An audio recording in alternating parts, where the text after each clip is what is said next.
All right, it's pea soup fog today, and that's both a blessing and a curse for what I want to do. This time of year, the reefs in Lake Pontchartrain, they're artificial reefs. A lot of them are just reef balls that were put in years ago. Sometimes they stack up with speckled trout. I want to go check and see if that's the case. It should be, but you never know in Lake Pontchartrain. So the fog means that the winds are down. Seas should be nice and calm, which makes it easy to get out there in my boat. Of course, then you got to deal with the fog. You can't really see anything. Got to run really, really slowly. Takes a while to get anywhere, but I'm going to go check it out. Just got the itch to go fishing this morning. All right, come along with me. Let's see what these reefs are holding. All right, that right there is the Madisonville boat launch. That's where I just launched my boat. It's actually breezy out here. So rare that you get like a nice flat, calm day here in Lake Pontchartrain.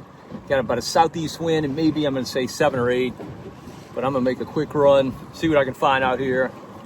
Yeah, if it doesn't work out, doesn't work out. Still an awesome fall day to be on the water. All right, I'm out in the middle of nowhere in this foggy Lake Pontchartrain. I'm over some coordinates where the state put some reef balls, made an artificial reef. You can tell it's gotten breezy. My trolling motor keeps hopping up and but it's the only way you can kind of anchor out here is spot lock trolling motor. Water's pretty good here, not incredibly good. But when I was approaching this area, it was 15 feet and it came up to 13 feet. So I'm hoping that's where those reef balls are. I kind of really would have to get lucky for that to be the case. I think I'm gonna have to do a little more searching and see if I can find like the main area that these reef balls are located. I don't know. This could have been just a depth change. But I'm gonna make a few casts here because I kind of like what I saw on the depth finder with that depth change. It's kind of what you have to do when you fish these reefs. You got to fan cast all around the boat. You never know from day to day how they're going to be related to these reefs, if they're on them at all. You just never know. All right, I've been at this a while. I'm having trouble locating anything that I can say definitively are those reef balls. It's kind of the pitfall of trying to do this in an area that you don't really know. So before it gets too rough, I'm gonna make a run to the Lake Pontchartrain Causeway, just about 5 or 6 miles away, and see if we can catch some fish there. There should be some fish on the causeway right now. My buddy Justin Bowles and I were driving to Venice just a few days ago, and there were birds diving all around the causeway. So you know there's bait in the area, should be fish in the area. Let's go find out. All right, here we are on site of the causeway. As you can tell, it's super foggy here. Water looks a lot better here. I mean, it's really, really good. We'll see if any fish are home. Depth right here is 13.8 feet. I'm gonna be throwing this 3/8 ounce death grip jig head with a limbo slice matrix shad. At least that's what I'm gonna start with. We'll see if that's what they want. If not, we got lots of other options. It's definitely a little rough. It's about as rough as my boat can handle fishing the causeway. Now the absolute key to catching fish out here is figuring out how they're relating to these pylons. You gotta put the puzzle together. Every now and then you'll luck out and figure it out in the first 2 or 3 minutes. That's unusual. Normally it takes 15, 20, 30 minutes at least. And as you can tell, it is a noisy place to fish. They're running convoys on the southbound bridge, so you do have moments of silence, followed by lots of activity.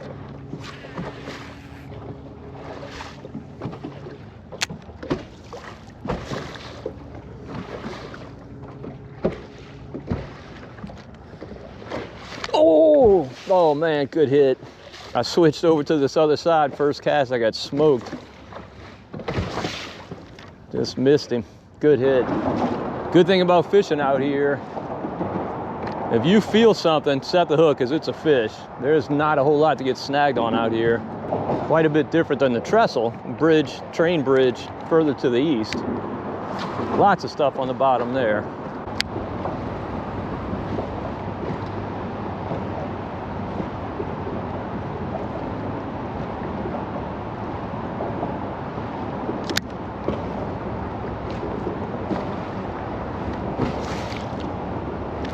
Oh, there we go.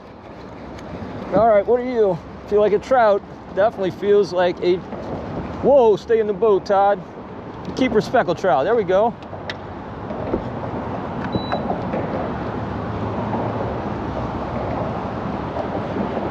Not the biggest fish, on planet Earth, but I'm pretty sure he's a keeper. We will definitely check him. Yeah, he's 13 1/4, big enough. That was the first pitch I made to one of the outside pilings. Well, inside pilings, I guess. Resulted in a fish. Was it a fluke or is that the pattern? Gotta see. All right, and the fishing's a little tough. You can either change where you're fishing or you can change what you're fishing. Before I change where I'm fishing, I'm gonna change what I'm fishing. I'm gonna throw this California 420 Zimmer swimmer also on that 3/8 ounce death grip jig head. That can be a big difference maker out here, finding the right bait. We'll see if this is it.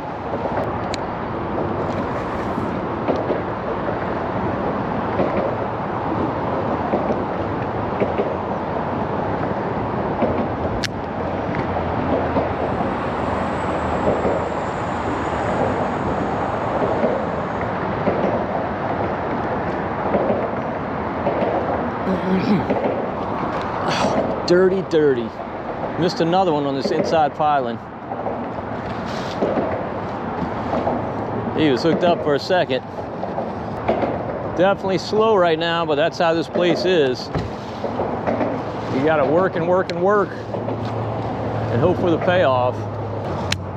Sometimes it's a matter of the fish just not really feeding. As they're down there, they're just not eating. But that can change in an instant, and then all of a sudden you just start whacking them. Also, sometimes you just run across a school. You're not in a big school. You might have a fish here, a fish there, but then you come across the mother lode and the fishing just gets crazy. Obviously, when you find a stretch that has fish, you want to keep working it.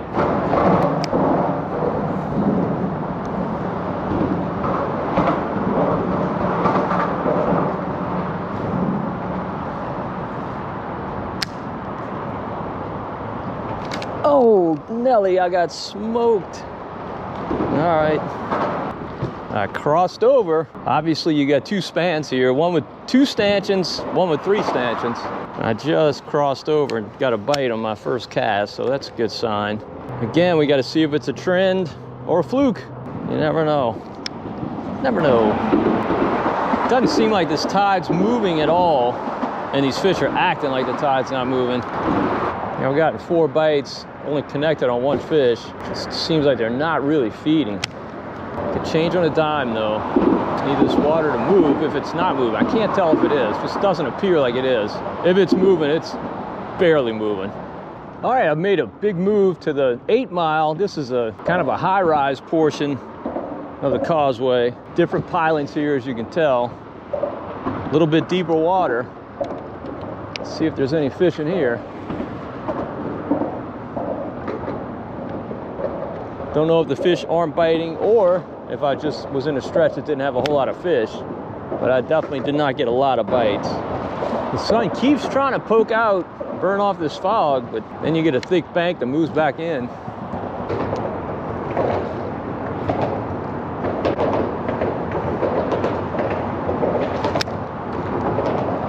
Oh, that was a really, really good hit. That might be a red. If it's a trout, it's a nice one. Man, I want to see this fish. I really don't want to lose this fish. He's coming up. It might be a trout. It might be a nice trout.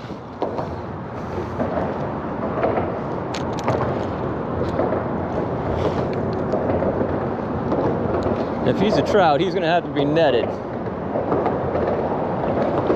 Oh, it's a red. It's a nice red.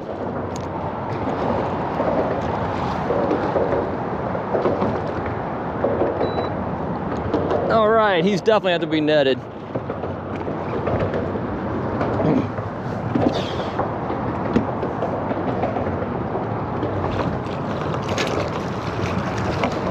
Oh, no. I missed him. Swing and a miss. All right, didn't miss him that time. There we go.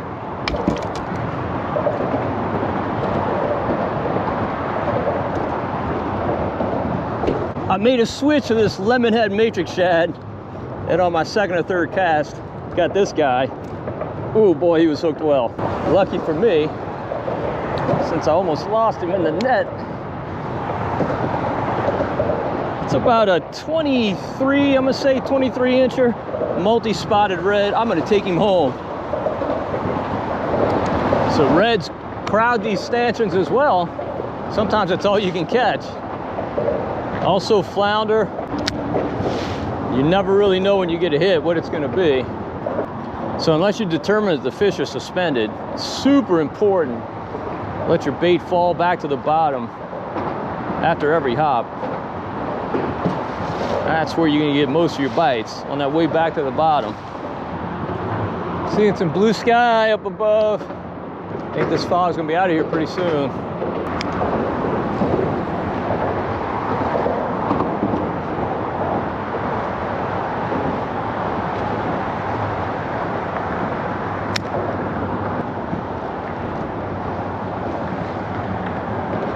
Oh, there we go. That feels like another red.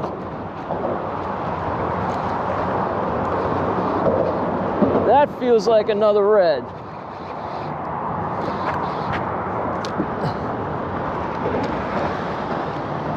Yep, that'd be my guess, but we'll see in a minute, hopefully.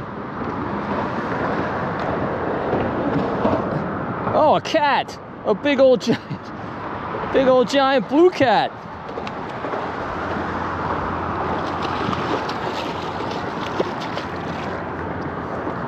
Man, he took it deep too. He's all wrapped up in this thing. Oh, let's go spot lock so we don't run into the bridge.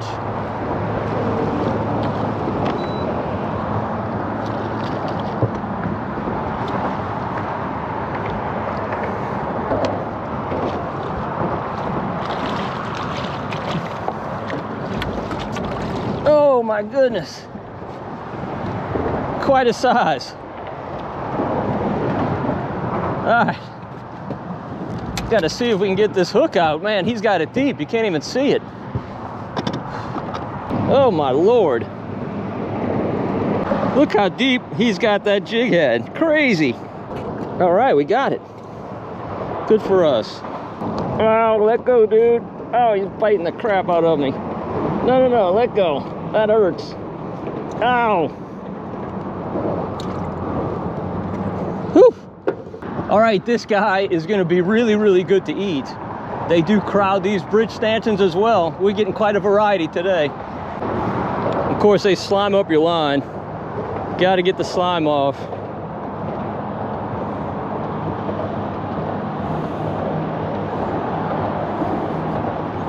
All right, and they slime up your hands. That was quite an enthusiastic hit from that catfish. It was a no doubt about it strike. He smoked it. And those blue cats, man, they're delicious. They're really versatile. You can blacken them, you can fry them, cut them into strips and fry them, saute them. Really just do about anything. Anything you do with like a redfish, like a firm flesh fish, works great for that. Now, Causeway isn't a place I fish a ton, simply because the conditions have to be right. You know, I've got a bass boat. Can't get out here when it's really rough. But a day like today, definitely manageable. And it's so close to home for me, just so convenient. And this is kind of a typical day for me when I fish out here. Some days you really whack them. Most days you pick up a fish here and a fish there. But it's still worth the trip just because of how close and convenient it is. And I just love this style of fishing. Obviously, I wish the action were a little bit better today, but even still, it's an absolute blast. You run out here, catch a few fish, head back home, cook them up for dinner. Doesn't get much better. Burn very little gas.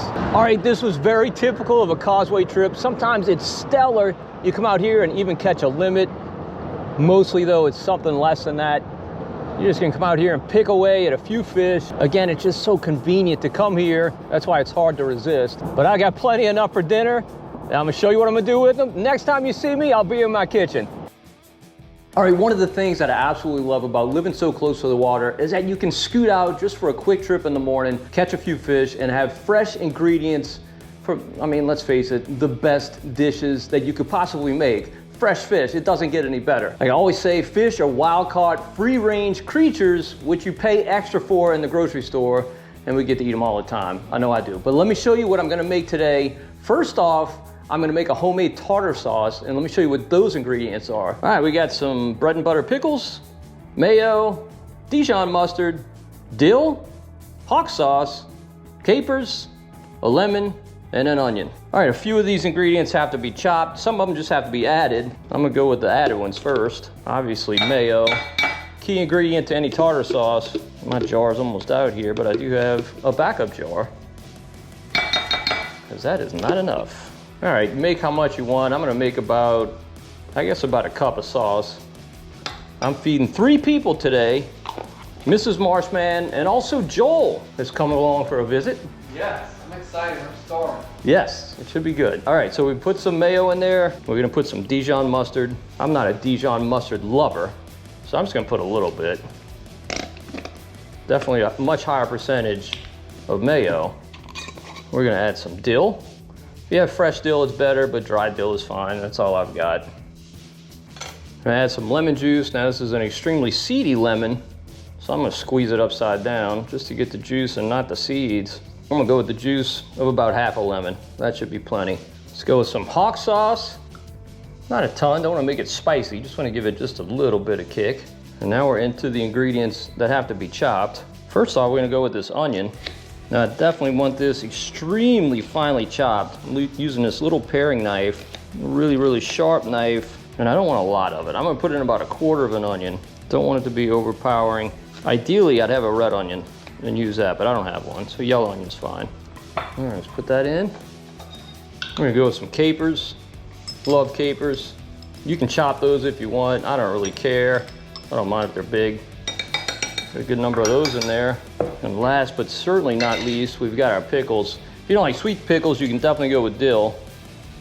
I don't mind my tartar sauce being just a little bit sweet. Plus, all I have right now are bread and butter pickles, so that's what we're going with. All right, we're gonna chop these up. All right, we'll add our pickles. That is a good looking homemade tartar sauce. I did forget salt and pepper. Let me add that. All right, let me taste it. Mmm, very good. All right, now you want to put this in the fridge for about 30 minutes, but I've got some cooking to do, so we got to let these flavors meld, and we're gonna be making some really, really good fish sandwiches. All right, obviously we're making fish sandwiches. You don't want to serve somebody a piece of fish that looks like this, right, for a sandwich. So we're gonna cut out these bloodlines. Not really necessary. These fish aren't big enough, but if I'm gonna cut them anyway, I'm gonna cut out the bloodlines. Now, we'll cut that in half. I mean, that's like sandwich size. We'll go with this. You know, that's a little thick. So I'm gonna cut this a little bit thinner. And we'll cut that in half. That's some good sandwich size pieces. That was one of the redfish fillets. This is one of the catfish fillets. Definitely gotta do some preparation on this. Once again, we'll cut that bloodline out.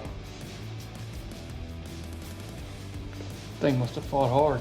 It did. I'll tell you what though, the redfish fought harder.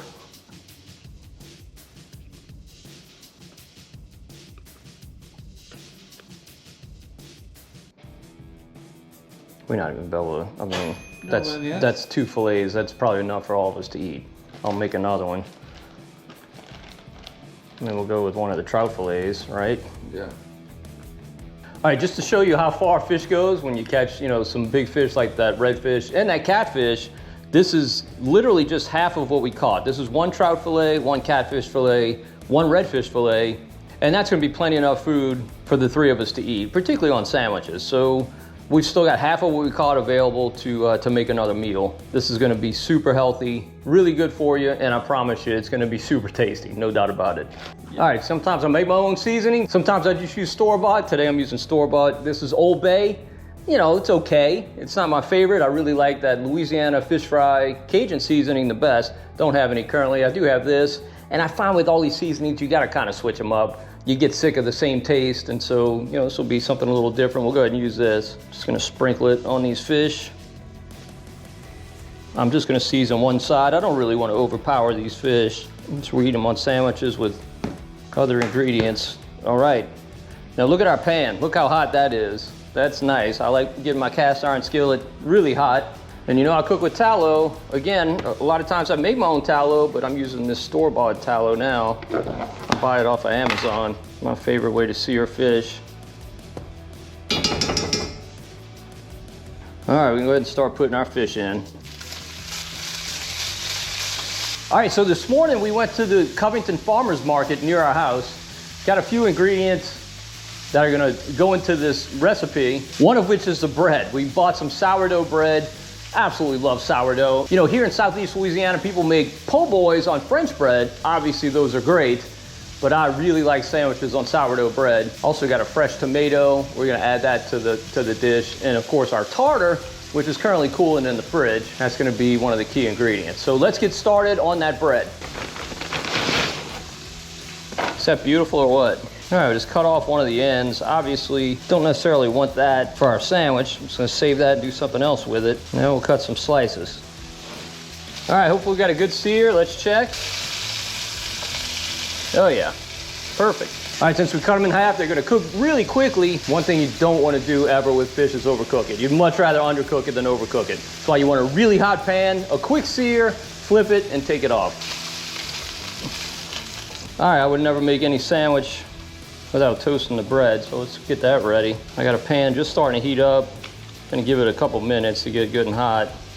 Put some butter on this bread. Ideally, I would have taken this butter out like 15 minutes ago, but I didn't. I forgot. Just let it get a little bit softer, but it'll be fine like this. All right, we're gonna put some bread in this pan. Let that start toasting up. Now, I really like to toast both sides, so we're gonna put some butter on the top side.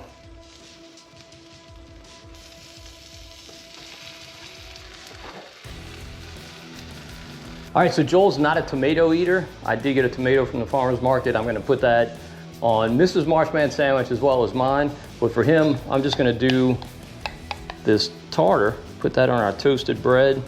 I mean, the only bad thing about tartar is not enough of it, so we put a good amount. And then we'll put some fish fillets on there, fish nuggets. All right, and you gotta cut a sandwich, it's just required. All right, how's that look? It looked better with a tomato, but still gonna be good. All right, Joel, dig in. Let me know how it is.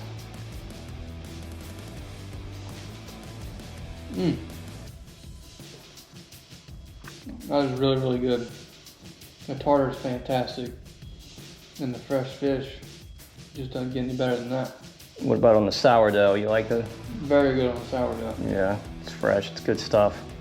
All right, now I gotta go taste mine. All right, now mine, like a civilized individual, I have tomato on my sandwich. Look at that. I mean, you gotta admit, that looks good. Let's see.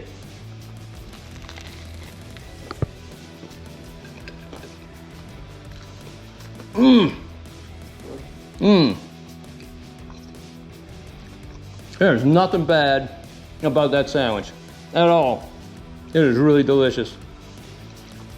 Sourdough, give it a shot. All right, well, hopefully you enjoyed the video. If you did, please give it a thumbs up. Fishing at the Causeway, kind of about what I expected, just okay. But again, it's great getting out there, catching the main ingredients for your next lunch. I just love living in South Louisiana. All right, until next time, if we don't see you in the marsh, we'll see you right here in Marshman Masson.